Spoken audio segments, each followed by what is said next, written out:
যাবে না।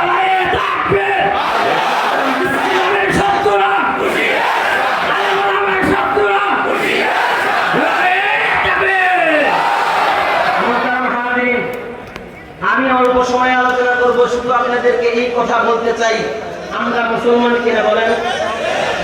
আমরা মুসলমান কিনা বলেন? আমাদের মুসলমানের ভিতরে মুসলমানের ঈমানটা মজবুত করতে হবে কিনা বলেন? আমরা যদি মুসলমানের ঈমানটা, আমাদের নিজের ঈমানটা যদি মজবুত করতে